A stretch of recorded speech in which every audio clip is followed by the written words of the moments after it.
Anakapalli Shri Chaitanya college వద్ద ఉద్రిక్తత చోటు చేసుకుంది. కాలేజ్లో అనుమానాస్పద రీతిలో మృతి చెందిన పవన్ కుమార్ విషయంలో న్యాయం చేయాలంటూ కుటుంబ సభ్యులు, ప్రజా సంఘాలు ఆందోళనకు దిగాయి.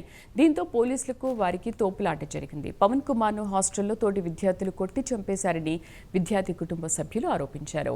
బుచ్చేపేట మండలం బంగారుమెట్టకు చెందిన పవన్ కుమార్ హాస్టల్లో ఉండి చదువుకుంటుండగా 3 రోజుల క్రితం తోటి విద్యార్థులు దాడి చేసినట్లు కుటుంబ సభ్యులు ఆరోపిస్తున్నారు. పవన్ సాయి హత్యను పోలీసులు ఆత్మహత్యగా చిత్రీకరించే ప్రయత్నం చేశారని ఆరోపిస్తున్నారు. కాలేజీలో ఫీజులు కడుతుంటే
వాళ్ళు 10:30 ఫోన్ చేసి మీ అబ్బాయికి పిడిసి వచ్చేసిందని చెప్పారు బాబు.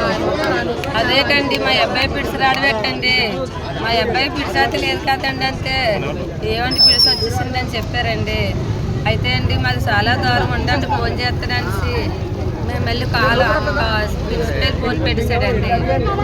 అప్పుడు మేము మాకు తెలిసిన అబ్బాయి ఉన్నాడండి, మా అబ్బాయి ఫోన్ చేసి తమ్ముడు ఇలా పవన్కి పిడిసి వచ్చేసిందట, ఒకసారి నువ్వు హాస్పిటల్కి వెళ్ళయ్యా అని ఫోన్ చేశాడండి. మళ్ళీ ఆ ప్రిన్సిపల్ గారు ఫోన్ చేశాడండి 5 నిమిషాలు పోయిన తర్వాత. ఫోన్ చేసి అన్నాడు మీ అబ్బాయి బాగా సీరియస్ ఉంది, మళ్ళీ మీరు బేగా వచ్చేయండి బాబు అని చెప్పాడు. మేము అంత దూరం, చాలా దూరం అండి, మేము రాలేవండి. అక్కడ మా తమ్ముడు తెలిసినాడు ఉన్నాడు, ఆ కుర్రాన్ని తోలెత్తనండి అని పంపించినాడండి. ఆ హాస్పిటల్ చెప్పాడండి, ఆ హాస్పిటల్ పేరు నాకు తెలియదు. ఆ హాస్పిటల్కి వెళ్తే ఆ హాస్పిటల్లో జాయిన్ చేసుకోలేదట. మళ్ళీ హాస్పిటల్కి ఆటో మీద తీసుకెళ్ళి జాయిన్ చేశారట. అయ్యా అక్కడ తీసుకెళ్ళిన తర్వాత ఆ కుర్రోడు చూసాడండి, అమ్మ చచ్చిపోయి అన్నాడటండి నా కొడుకు. ఆ కుర్రోడు ఫోన్ చేశాడండి మళ్ళీని, అన్నయ్య మన పిల్లోని చంపిస్తే తీసుకొచ్చినారు అన్నయ్య. శ్రీ చైతన్య కాలేజీలో విజయవాడలో చదువుకోవడానికి వెళ్ళాడు. వెళ్తే అబ్బాయిని హత్య చేసి ఆత్మహత్యగా చిత్రీకరించి వాళ్ళకి తల్లిదండ్రులు కూడా ఏమీ చెప్పకుండా కడుపు నొప్పి అని చెప్పి హాస్పిటల్ తీసుకొచ్చి వాళ్ళ కనీసం మేనేజ్మెంట్ కానీ స్టూడెంట్లు కానీ ఎవరు రాకుండా అనాథ సేవంగా తీసుకొచ్చి అక్కడ పడేసి మీ అబ్బాయి చనిపోయాడని తల్లిదండ్రులకి ఫోన్ చేసి చెప్పారు. ఇది అక్కడున్న స్టూడెంట్స్ వీడియో కూడా ఉంది. అక్కడున్న స్టూడెంట్స్ మేనేజ్మెంట్ కలిపి అది అతి దారుణంగా కిరాతంగా కొట్టి చంపారు. అది ఇదంతా మేనేజ్మెంట్ తెలిసి జరిగిందే అని మేము అనుకుంటున్నాము. అంటే ఎట్టి పరిస్థితుల్లోని ఆ మేనేజ్మెంట్ని శిక్షించి, ఎవరైతే శ్రీ చైతన్య స్కూల్ మేనేజ్మెంట్ యాజమాన్యాన్ని శిక్షించి, ఎవరైతే ఈ స్టూడెంట్స్ ఉన్నారో వాళ్ళు కూడా శిక్షించి ఆ బాధిత కుటుంబానికి, ఆ అబ్బాయికి ₹1 నష్టపరిహారం ఇవ్వాలా. ఇందులో వాళ్ళ ఫ్యామిలీలో ఒకరికి గవర్నమెంట్ నుంచి ఉద్యోగం ఇచ్చే వరకు మేము మా బీసీ సంఘాల తరఫున, యాదవ సంఘాల తరఫున పోరాడతామని చెప్పి